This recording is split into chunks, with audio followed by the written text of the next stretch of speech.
Bismillahirrahmanirrahim. Assalamualaikum warahmatullahi wabarakatuh. Alhamdulillah, Allahumma salli wa sallim ala sayyidina Muhammadin bil lisani jami'ati fi hadzatil wasi'ah. Salatan tamuddu biha jismi min jismihi wa qalbi min qalbihi wa ruhi min ruhihi wa sirri min sirrihi wa ilmi min ilmihi wa amali min amalihi wa khuluqi min khuluqi wa wijhati min wijhatihi wa niyati min niyatihi wa qasdi min qasdi wa ta'awdu barakatuh alayya wa ala auladi wa ala ashabi wa ala ahli asri. Ya nur ya nur ya nur, ij'alni nuran biyaqin nur. Sahabatku dimanapun kalian berada, saya sekarang mengajak ke kalian semua untuk menonton video ini. Itu dimana video ini menjelaskan tentang Rasulullah SAW, perjalanan bagi Nabi Muhammad SAW dari Makkah menuju ke Madinah. Di pertengahan perjalanan beliau kehabisan bekal. Maka dari itu, apa yang terjadi? Mari kita tonton videonya sampai selesai. Semoga bermanfaat dan semoga kita di akhir hayat kita dan mendapatkan syafaat baginda Rasulullah SAW, sehingga kita dapat mengucapkan La ilaha illallah Muhammad Rasulullah. Selamat menyaksikan. Dulu Nabi Muhammad ketika mau hijrah ke kota Madinah, kan Nabi nggak lewat jalur resmi, karena dikejar sama orang kafir Quraisy. Orang kafir Quraisy itu mau bunuh Nabi Muhammad, dan mereka ketika nggak dapetin Nabi Muhammad sampai bikin sayembara, yang bisa nangkep Nabi Muhammad dapat 100 ekor unta. Orang nyebar semua nyari Nabi. Nabi lewat jalur lain. Di tengah jalan Nabi Muhammad kehabisan bekal, sudah dekat dengan kota Madinah, bekalnya habis. Mampir ke rumah salah seorang wanita namanya Ummu Ma'bad. Rumahnya dari kemah di tengah padang pasir. Nabi mampir di sana mau beli makanan, kalau ada daging yang dijual atau air susu kambing yang dijual mau dibeli sama Nabi Muhammad. Sampai di rumahnya Ummu Ma'bad gak kenal kalau itu Nabi Muhammad, kalau itu Rasulnya Allah. Nabi tanya, ada yang dijual bisa dibeli nggak? Kata Ummu Ma'bad, nggak ada. Kalau ada, saya punya makanan, punya minuman, Anda nggak perlu beli, saya jamu. Karena Ummu Ma'bad ini terkenal orang yang dermawan. Kalau ada yang lewat haus kasih minum, ada yang lewat lapar kasih makan. Tapi hari itu nggak ada apa-apa. Hari itu rumahnya kosong, nggak punya apa-apa. Orang Arab itu kalau pas di rumahnya, dapurnya kosong, nggak punya apa-apa, bilangnya apa? Bait misal masjid, rumahku kayak masjid, ono sejadah tok. Artinya apa? Sudah kotong ngopong-ngopong lah, nggak punya duit buat ngasih makan, buat jamu. Rumah saya kayak masjid, kayak musola, adanya kipas angin sama sejadah. Hari itu nggak punya apa-apa. Nabi ngelihat ada kambing di samping kemahnya. Lah itu kambingnya siapa? Kambing saya. Kata Ummu Ma'bad, kambingnya ini digembalakan saja nggak bisa, lepas, sakit, nggak ada air susunya. Dibawa gembala, digembalakan saja nggak mampu. Kata Nabi Muhammad, boleh nggak saya perah susunya? Yang punya kan tahu kalau kambing ini lemah, kurus, nggak ada air susunya. Dia bilang nggak ada. Nabi tanya lagi, boleh nggak saya perah? Maka kata Ummu Ma'bad, apa idza ra'aita biha halban fahlubha. Kalau memang panjenengan ngelihat ini kambing ada air susunya, monggo jenengan perah.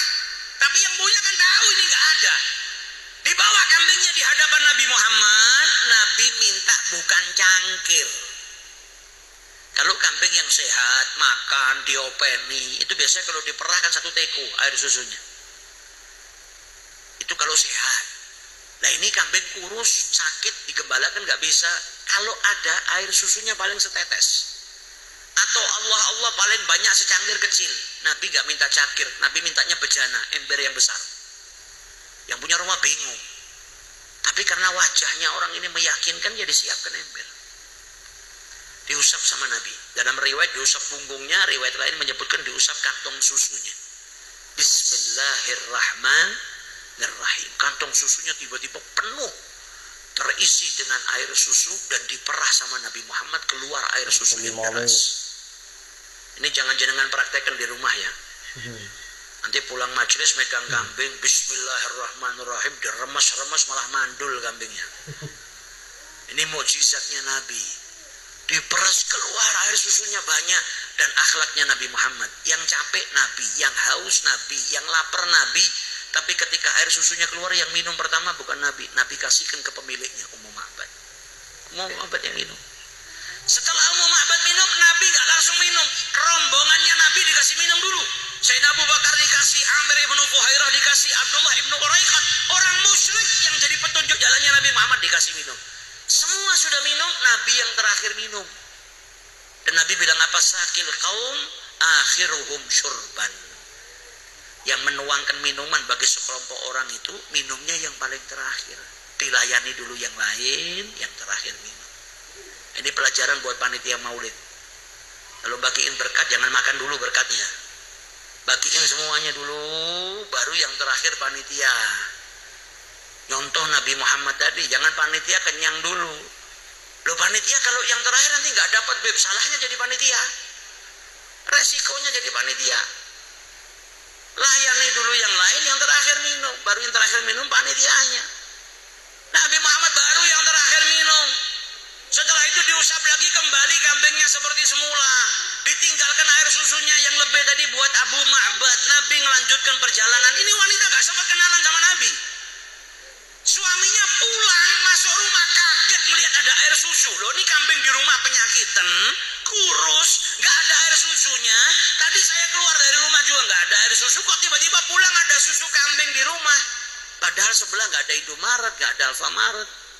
Dari mana ini susu kambing? Bingung Abu Ma'bad. Ini dari mana air susunya? Maka Ummu Ma'bad menceritakan, marrabina rajulun mubarak. Tadi lewat singgah di tempat kami seseorang yang penuh dengan keberkahan. Suaminya penasaran, kayak apa orangnya? Diceritakan seperti ini, seperti ini, seperti ini, seperti ini. Ciri-cirinya. Kata Abu Ma'bad, itu yang kau ceritakan persis sama yang dicari orang Mekah.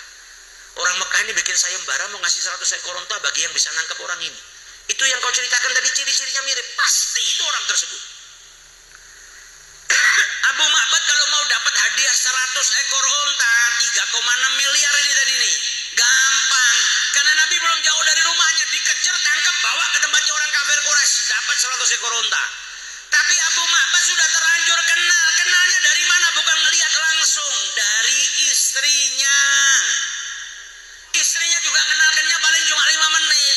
Tadi lewat di tempat kita lelaki yang penuh berkah. Matanya seperti ini, kulitnya seperti ini, akhlaknya seperti ini. Yang dilihat sama Abu Ma'bad diceritakan.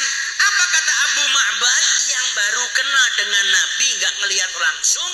Kalau saya ngelihat orang itu, niscaya saya akan mengikutinya. Langsung pengen ikut Nabi Muhammad SAW.